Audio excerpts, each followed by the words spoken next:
guys, welcome back and I hope you guys are doing great. So today's video is gonna be my product empties video, and before getting into it, as usual, we have to have a long intro. So first of all, I apologize if the lighting is weird and if the angle is weird. I have to do my setup at a different place, and let me know if you guys like this setup better, and if you do not, then I'm really sorry. It's the lockdown period. Yes, I'm gonna blame every sort of small inconvenience in my life on the lockdown. Let me know if you think my face looks a little too whitewashed, little less whitewashed. Just let me know what you guys think about this, and if you like it, then I'll keep it. If you do not, then I'll change and see how my settings go.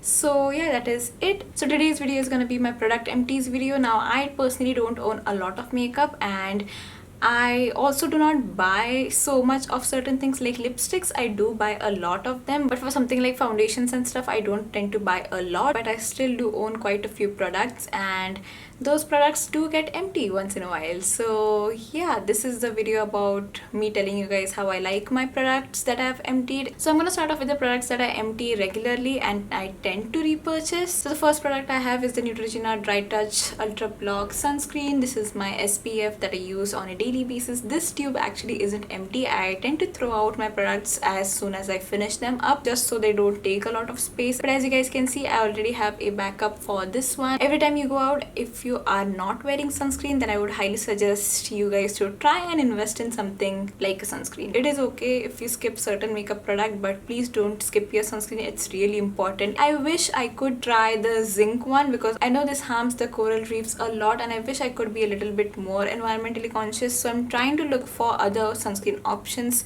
something that is SPF 50 and is also affordable, because sunscreen is something that I go through so quickly. Like, it's probably one of those products that I really go through like it's water. I use my sunscreen a lot. So yeah, let me know if you guys have any other option that is more coral reef safe and is a little bit more environmentally better. But yeah, until I find that one, I think I'm gonna keep on using this one. I usually tend to have a backup anyway in my drawers, so yes, I do not go out without my sunscreen, and I do not recommend anyone going out without their sunscreen either. So yes, wear your SPF. So the next thing that I'm gonna be talking about is another thing that I usually go through, not quickly, but I usually finish it as well. So this is my Wet n Wild eyebrow pencil. As you guys know, this is something that I use on a daily basis. Every time I have to do my eyebrows, this is the thing that I use, and I already have a backup, I think, in my drawers. Now for this, I really do like this pencil. I have a whole review on it, and I would say this is probably one of the most affordable options available for eyebrows in the Indian market. It's good. It has a spoolie on its other side. It has an angle kind of a shape. I do really like this, but I think I'm gonna but change, try and see if I can change to pomade. So PAC came out with their eyebrow pomades not too long ago. I want to pick one of those up and see how I like pomades instead of eyebrow pencils, solely because it's more durable. This is a lot of plastic, and if I can reduce it, I will try to reduce it. So yes, I'm gonna try and see if the PAC pomade works for me. If it does not, then I might have to go back to this one. But yeah, I think I'm gonna try and switch to that one. It's more durable, it lasts you a long time, and it's also different for what I usually do. So I would love to see an experiment with it. So yes, I might be switching to the PAC one soon. But yeah, if you're looking for a affordable eyebrow pencil, then this one might be the one that I would highly suggest. Okay, so I have another eyebrow pencil with me right here. This is the Maybelline Fashion Brow, I believe. Yes, Fashion Brow, and it has the pencil on one side. As you guys can see, it does not have anything in it, and the other side has this sponge kind of a thing that you can basically eyebrow powder in case you want to fill your brows in with that thing. So the reason why I've switched to the Wet n Wild eyebrow pencil was, first of all, this color, it does not show up that well on my skin. I wish I could show you guys, but this really does not have anything in it. Yeah, so when I do my brows, if I want to draw proper strokes, then this does not work well. This might be alright to fill the inner part in, but if I want to draw an outline, this does not work that well. So if you are around my skin tone, maybe this won't show up that well on your skin. I haven't tried the grey one, and I personally like the formula of the Wet n Wild one better. it's creamy. I don't like that the Wet n Wild one is as creamy, but this one is like really dry. And sometimes I have found that when I draw with this, I even end up plucking some of my eyebrow hairs, like because I'm trying to draw and make this show up on my skin. So that might be a skin tone issue again, but this is not something that I tend to gravitate towards. I don't know why I kept it. I think I kept it for this powder thing. It is nice, I just don't like the applicator as much, and I would rather use a angled brush and then dip into the powder and then do my brows. If you are interested in this, then you might want to keep your skin tone and the type of eyebrow pencil you want, like the texture. You might want to keep those two in mind. Okay, so I think I'm gonna stay in the eye area and talk about the eye products that I have with me. So the first one is the Wet n Wild Liquid Catsuit eyeshadow in the shade Cashmere Love, I believe. Yes, Cashmere Love. This eyeshadow I don't even think I have used a lot. I used to, this is very fun, you know, it's a liquid eyeshadow, so every time I saw it I felt like I want to swatch it and just play around with it, but on my eyes I actually haven't used it that much. Like I finished this only by swatching it on my hands. Like I did use it, but yeah, I feel like this does not have a lot of product, and if it does, then maybe I just have swatched a lot of it. But anyway, I personally don't enjoy the formula that much. This retails for 500 rupees, I believe, and you might get this on discount and stuff. I got this as a free gift because my purchase was above a certain amount, so that is how I got this. I personally wouldn't have picked this up for 500 rupees. I feel like the Swiss Beauty ones are a little bit more economical in that sense. I'm glad they sent me this one instead of a, I don't know, green one or something, but this just goes very patchy. It seems like a clear glitter, but on the eyes it does not look that good. It sometimes dries too quickly and then you'll end up with glitter flecks all over your under eye area, so that is not my favorite side. So that's the reason I don't really enjoy it that much, and I wouldn't really pick this particular one up.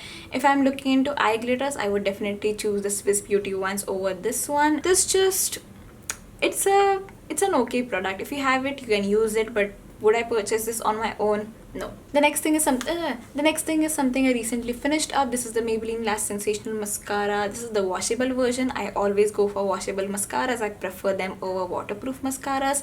Despite the fact that I cry a lot, I still prefer my washable mascaras, and honestly this is probably the best mascara I've tried ever. I don't think I've tried a lot of mascaras. Like I've tried Lakme, Maybelline's other 3 or 4 versions, but this is the one that I like the most. I do have the colossal one right now. That is because the washable version of this one wasn't available on Nykaa or on Amazon or on anywhere, so I had to end up getting the colossal one, which at first I thought isn't as good as this one, but I still feel like the colossal one is actually pretty comparable. If you're a person who takes off the excess product from their wands for the colossal one, I would suggest to not do that and directly apply it. That way you get a lot more volume and length both in your eyes. I wish I can get a Lash Sensational mascara and then compare both of those and see which one I like more, but I'm perfectly fine with the colossal one as of right now. But yeah, this was Lash Sensational by Maybelline, and if you're looking forward to picking this one up, then yeah, surely go ahead. This is probably the best mascara Maybelline has made in their entire line, along with colossal maybe, I don't know. But if you had your eyes on this one, then I would say you can easily go and pick this one up. Okay, so the last product I have is the Lakme Absolute Shine line in the shade Black. This is Lakme's eyeliner, and okay, so I don't do a lot of wing eyeliners and stuff nowadays, but this I have finished up at least 1 or 2 bottles. Okay, so my mom uses the same eyeliner as me, so both of us have actually finished 2 or 3 bottles of this one, and I will say this is probably the best liquid eyeliner at this price point that you can get in the Indian market. It's black, it's matte, it does say shine line, but it does not look glossy or anything like that whatsoever. It's pretty damn black. You guys have seen me use this in my no mirror makeup challenge and opposite hand challenge, and if you want to see this in action, maybe you guys can check one of those videos out. If you're used to liquid liners and are looking for a matte black liquid eyeliner on budget, then this would be my suggestion, and yeah, I would definitely repurchase this one. Okay, so the last 2 things are skincare related, and these are things that I will definitely not be repurchasing for one reason or the other. Not definitely, but I will talk about those. So the first thing that I'm going to be talking about is sheet masks. Now this is by Rice Shop. Now this is by Face Shop, and it's the rice variant. These are something that I got a long time ago. I know in the beauty YouTube industry in India specifically, people are like, no sheet masks, no, absolutely not. I just wanted to say, if something works for you, it works for you. Maybe just try to reduce your usage. If you're using them every week, try to use them every 2 weeks or every time you have a special occasion. Maybe do that. I get that some YouTubers are probably just trying to do their own part and, you know, try to cut down, which is good, but I wish they could also mention that these are not the only thing that damage the environment. There is a lot more things that damage the environment along with sheet masks. One reason why I will say this is bad is because this is a one-time use thing. But if there is a sheet mask that works for you really well, then you using it once in a while is not that criminal. For me, I'm gonna talk about these particular sheet masks. These honestly don't do a lot for me. I tried to fool myself by saying, oh my god, my skin feels so different, it feels hydrated, it feels brighter, it feels this, it feels clearer.